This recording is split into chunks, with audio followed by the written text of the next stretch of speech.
اور میں بری طرح چونک پڑا۔ یہ گلزمان تھا، اس کے منہ میں کپڑا ٹھوسا ہوا تھا۔ مجھے تعجب تھا لیکن میں سمجھ گیا تھا کہ ٹونی اپنا کام دکھا چکا ہے۔ گلزمان بھی مجھے پہچان گیا تھا اور اس کے چہرے پر شدید حیرت کے آثار پھیل گئے تھے۔ اسے یقیناً حیرت ہوگی کہ میں یہاں کیسے آ گیا، اور یہ بھی اچھی بات تھی کہ اس وقت میرے خد و خال میں کوئی تبدیلی نہیں تھی۔ گھر پر آنے کے بعد پنکی نے میرے چہرے سے میک اپ اتار دیا تھا اور اس وقت میں اپنی اصل شکل میں تھا۔ میں آگے بڑھ کر اس کے سامنے پہنچ گیا۔ کہو گلزمان، کیسے ہو؟ میں نے گراتی ہوئی آواز میں سوال کیا، لیکن گلزمان نے میری بات کا کوئی جواب نہیں دیا۔ گلزمان، زبان کھول دو ورنہ میں تمہارا منہ کھول کر تمہارے زبان چٹکی سے پکڑ کر باہر کھینچ لوں گا، اور میرے ہاتھوں میں اتنی طاقت ہے کہ میں تمہاری زبان باہر نکال دوں گا۔ میں نے خونخوار لہجے میں کہا اور گلزمان کی آنکھوں میں ایک لمحے کے لیے خوف کے آثار نظر آئے۔ میں نہیں جانتا تم کون ہو، گلزمان نے کہا۔ اوہ، تم اسے نہیں جانتے گلزمان، جس کے ذریعے تم بے شمار دولت کما چکے ہو۔ ہاں، میں تمہیں نہیں پہچانتا، گلزمان نے جواب دیا۔ پہچان جاؤ گے گلزمان، تم مجھ سے بہت سے فائدے حاصل کر چکے ہو۔ بکواس کرتے ہو تم نے اس عہد کی پابندی ہی کہاں کی تھی جو تم نے مجھ سے کیا تھا؟ میں نے تمہارے لیے دنیا کی ہر سہولت مہیا کرنے کی کوشش کی، لیکن تم نے میرے ساتھ تعاون نہیں کیا، اور اب تم یہ سوچتے ہو کہ میں تمہیں اپنا دوست مانوں گا۔ گلزمان بے اختیار بول پڑا۔ گلزمان، تمہارے جیسے کتوں کو میں اپنا دوست نہیں کہہ سکتا۔ تم یہ نہ سمجھنا کہ اس وقت تم میری قید میں ہو اور تمہارے ہاتھ پاؤں بندھے ہوئے ہیں۔ میں تمہیں آزاد بھی کر دوں گا، اور اس کے بعد بھی تم جانتے ہو کہ میں تمہاری زبان کھلوانے کی طاقت رکھتا ہوں۔ بلا شبہ تم ایک چالاک آدمی ہو اور تمہیں بہت سارے لوگوں کا سہارا بھی حاصل ہے جن کے ذریعے تم مجھے قید خانے میں بند کروا سکتے ہو، لیکن گلزمان، ہر شخص کے اپنے دوست ہوتے ہیں۔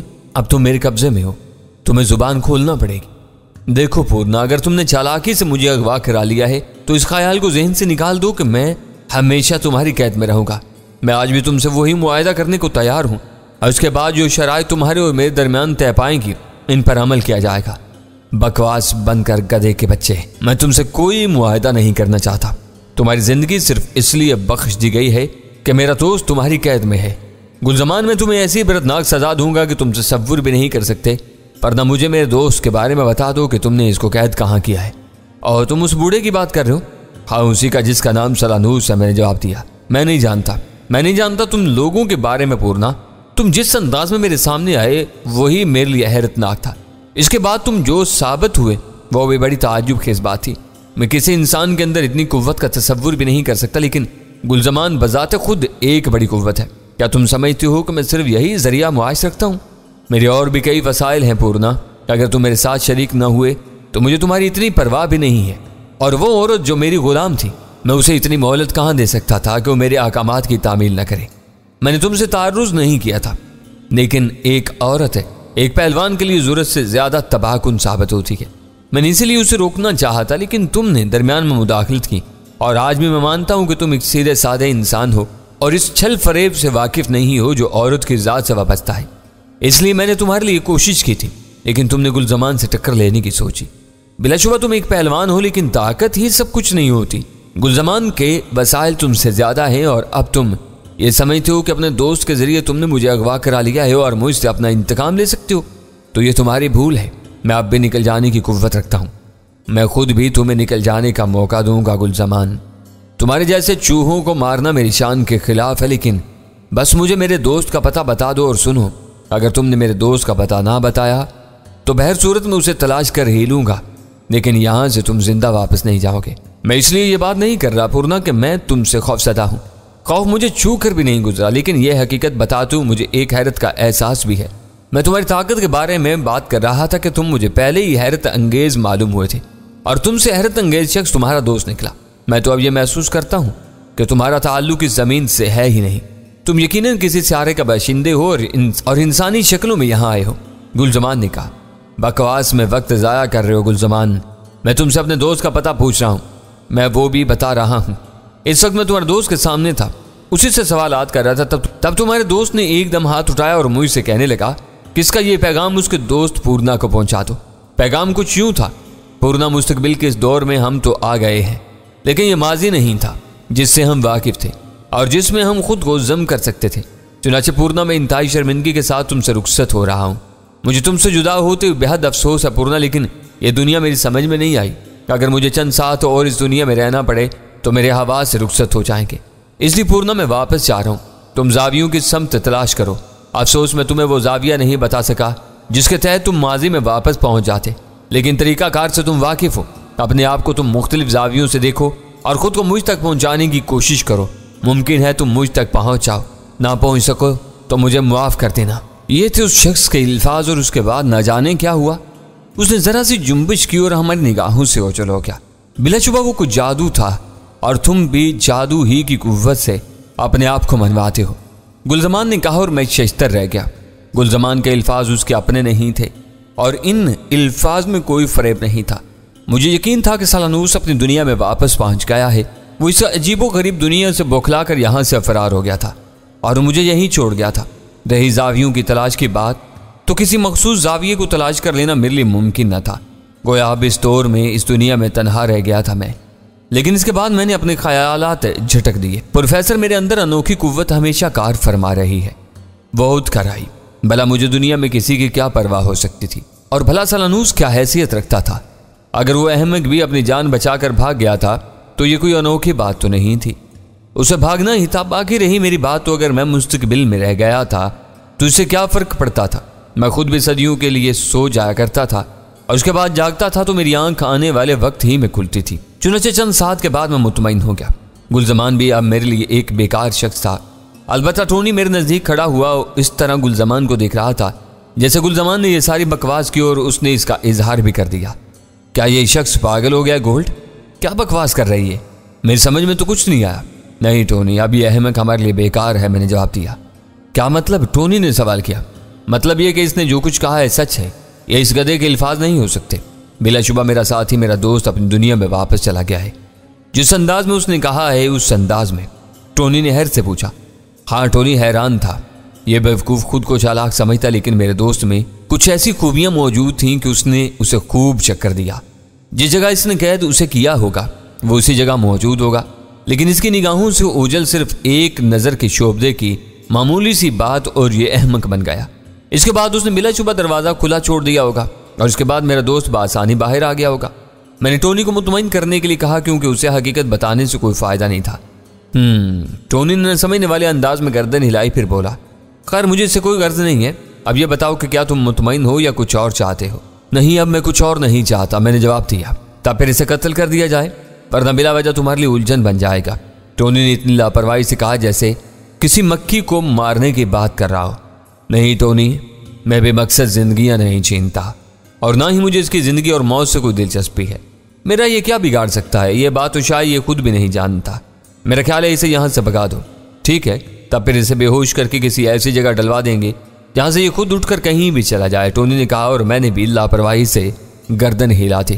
اب بھلا گلزمان میرے لیے کیا کشش رکھتا تھا جو اس بیچارے کو خواہ مخواہ میری وجہ سے مصیبت برداشت کرنا پڑتی؟ چنانچہ میں نے ٹونی سے کہہ کر اس کی جان تو بچا لی، لیکن اب سالانوس کے بارے میں سوچ رہا تھا۔ بابا سالانوس خاصا چالاک نکلا۔ اس نے جدید دنیا پر اپنی ہی دنیا کو ترجیح دی تھی، اور ظاہر ہے وہ بیچارہ اس کے علاوہ کر بھی کیا سکتا تھا۔ سالانوس کے بارے میں جب تک مجھے یہ بات معلوم نہیں ہوئی کہ وہ یہاں سے فرار ہو گئے، تب تک تو میں اس کے لیے الجھا ہوا تھا، اور بار بار یہ خیال میرے ذہن میں آتا تھا کہ نہ جانے وہ بیچارہ کس مصیبت کا شکار ہوگا۔ لیکن جب مجھے معلوم ہوا تھا کہ سالانوس اپنی جان بچا کر اپنی دنیا میں واپس چلا گیا ہے، تب سے میں نے اس کا خیال ہی ذہن سے نکال دیا تھا۔ اور پروفیسر، اب تو تم بھی اس بات کے گواہ ہو کہ میں ہر گزری ہوئی چیز کو بھولتا چلا آیا ہوں۔ میں نے کبھی ماضی میں کھو جانے والوں کے لیے درد نہیں محسوس کیا، خواہ وہ مجھ سے کتنی ہی قربت رکھتے ہوں۔ چنانچہ اب میں پنکی اور ٹونی کے ساتھ مطمئن تھا۔ ٹونی چند دنوں تک تو میرے سلسلے میں محتاط رہا، اور اس کے بعد جب اسے یقین ہو گیا کہ میں قابل اعتماد آدمی ہوں تو اس نے ہر احتیاط ختم کر دی۔ پنکی سے شاید اس کا کوئی اندرونی رشتہ بھی تھا۔ ممکن ہے ٹونی بھی پنکی کی طرح دلی طور پر خود پرست ہو، اور پنکی کی اس کی نگاہ میں کوئی بڑی حیثیت نہ ہو، لیکن بظاہر وہ دونوں ایک دوسرے سے بہت مانوس تھے۔ ٹونی عموماً باہر مصروف رہتا تھا اور پنکی میرے ساتھ، لیکن ہم دونوں کی یہ قربت کسی خاص مرحلے تک نہیں پہنچی تھی۔ حالانکہ پنکی نے کئی بار اس کشش کا اظہار کیا تھا جو میرے اندر محسوس کرتی تھی۔ اس نے میرے لیے بہت سے لباس سلوائے تھے۔ پروفیسر، دل تو میرا بھی یہی چاہتا تھا کہ اس دنیا میں بھی اپنے وقت کا انسان رہوں، یعنی لباس وغیرہ کے جھنجھٹ میں زیادہ نہ پڑوں، لیکن اس دنیا کی تہذیب ذرا مختلف تھی، اور بے لباس لوگوں کو یہاں مجرم گردانا جاتا تھا۔ حالانکہ لباس پہن کر جسم کی نمائش کے جو انداز اختیار کیے جاتے تھے وہ لباسی سے زیادہ پرکشش ہوتے تھے۔ اس دور کی عورت اپنے آپ کو سجانے کا بہت بہتر طریقہ جانتی تھی اور یہ سلیقہ مند عورتیں بعض اوقات میرے حواس چھین لیا کرتی تھی۔ جدید دور کی عورت جو میرے نزدیک اتر آئی تھی وہ جولی تھی۔ میں جولی کے بارے میں مزید کچھ نہیں جان سکا تھا، لیکن وہ عورت مجھے یاد تھی اور کبھی کبھی میری خواہش ہوتی تھی کہ وہ مجھے دوبارہ مل جائے، لیکن میں نے اس خواہش کو دبا دیا تھا۔ میں تو حال کا محقق تھا، حال کی تصویریں دیکھ رہا تھا اور اپنے ذہن میں محفوظ کر رہا تھا، لیکن بعض اوقات جب میں اپنے بارے میں سوچتا تھا تو مجھے ایک عجیب سی کیفیت سے دوچار ہونا پڑتا تھا۔ مجھے یہ احساس ہوتا تھا کہ اب میں حال میں ہوں اور اس وقت تک مجھے آنے والے وقت کا انتظار کرنا پڑے گا جب تک یہی دور شروع نہ ہو جائے جس میں ہوں۔ کہانی کا اس سے آگے بڑھنا بڑا ہی مشکل کام تھا اور بڑی عجیب و غریب کیفیت تھی، لیکن میں کیفیات سے گھبرانے والا انسان نہیں تھا۔ چنانچہ میں نے خود کو اس ماحول میں ضم کر لیا تھا، جو ہوگا دیکھا جائے گا۔ پنکی اس دور میں مجھے شہر بھر کی سیر کراتی پھرتی تھی، لیکن اس عمارت سے نکلنے سے پہلے وہ میرے چہرے پر تبدیلی کرنا نہیں بھولتی تھی۔ اسے بتایا تھا کہ اخبارات جو کاغذ پر ترتیب پاتے ہیں اور شہری خبروں کو ایک دوسرے تک پہنچاتے ہیں معاون ہوتے ہیں، یہ اعلان کر چکے ہیں کہ ایک جرائم پیشہ آدمی جو پیشہ ور پہلوان بھی تھا بہت سے لوگوں کو قتل کر کے فرار ہو گیا ہے اور اس کی تلاش جاری ہے، اس لیے میک اپ کے بغیر باہر نکلنا کافی خطرناک تھا۔ پنکی نے مجھے یہ بھی بتایا تھا کہ ٹونی کا کام ختم ہو چکا ہے اور اس کے بعد جب ہم یہاں سے نکل جائیں گے تو پھر کوئی دشواری پیش نہیں آئے گی۔ اس وقت اگر میں اپنے چہرے پر تبدیلی نہ بھی کروں تب بھی کوئی حرج نہیں ہے۔ اس دوران پنکی مجھ سے جو باتیں کرتی رہی تھی اس کا لب لباب یہی تھا کہ وہ میرے ساتھ مل کر اپنی زندگی کے ایک نئے باب کا آغاز کرنا چاہتی ہے۔ اس نے ہمیشہ مجھ سے بے پناہ الفت کا اظہار کیا تھا، بلکہ ایک آدھ بار تو اس نے یوں کہنا چاہیے کہ محبت کا اظہار بھی کر دیا تھا، لیکن اس کے باوجود وہ مجھ سے تھوڑا سا اجتناب بھی برتتی رہی تھی۔ حالانکہ چند مواقع ایسے آئے تھے کہ مجھے اس کی قربت حاصل ہو سکتی تھی۔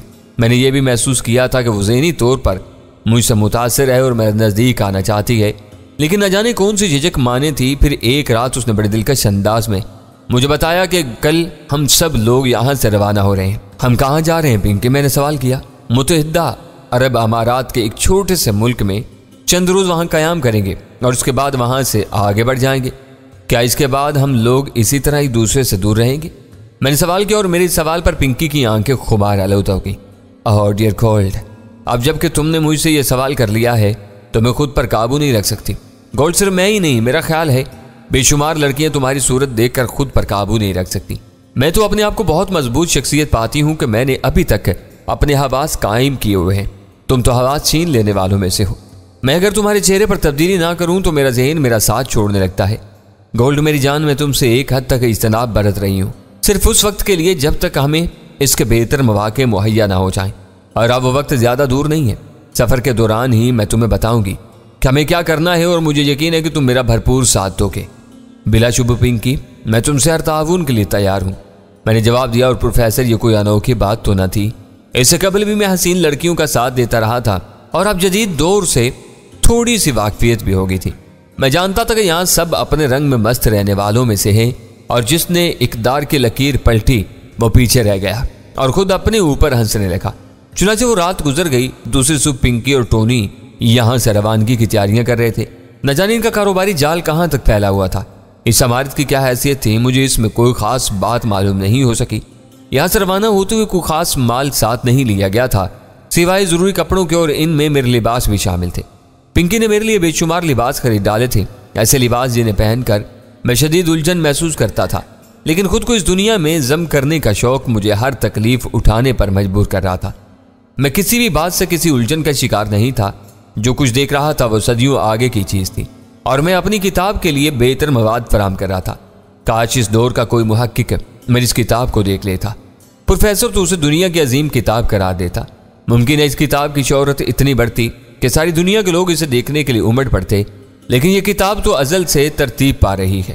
اس سلسلہ میں کچھ نہیں کر سکتا تھا۔ ہم لوگ اس آئینی گھوڑے پر سوار ہو کر چل پڑے۔ ٹونی اور پنکی کے علاوہ ایک شخص اور بھی تھا جو آج اس گھوڑے کو چلا رہا تھا۔ ہم تینوں پیچھے بیٹھے ہوئے تھے، اور پھر کافی عرصہ کے بعد میں نے سمندر کے سینے پر جہازوں کو پھرتے دیکھا۔ یہ جہاز میں پہلے بھی دیکھ چکا تھا۔ یہ جہاز میرے لیے اجنبی نہیں تھے، لیکن اب ان کی جو موجودہ شکل تھی وہ قابل حیرت تھی۔ اب یہ جہاز چپوؤں سے یا بادبانوں سے نہیں چلتے تھے۔ پہلے بھی میں نے ایسے جہازوں سے سمندر کے سینے پر سفر کیا تھا، لیکن اس وقت بے شمار غلام ان جہازوں کو آگے بڑھانے کا کام انجام دیتے تھے، لیکن آج صرف مشینیں غلام تھیں۔ اور جہازوں کی شکل اتنی بدلی ہوئی تھی کہ دیکھ کر حیرت ہوتی تھی۔ انوکھی دنیا تھی پروفیسر۔ تم کہتے ہو کہ آج کا دور وہی دور ہے جس کا میں تذکرہ کر رہا ہوں، لیکن پروفیسر میرے دل میں شدت سے یہ خواہش پیدا ہو گئی تھی کہ میں اس دنیا میں جا کر صدیوں پہلے کے واقعات کو پھر سے دیکھوں۔ تو پھر کیوں نہیں دیکھتے؟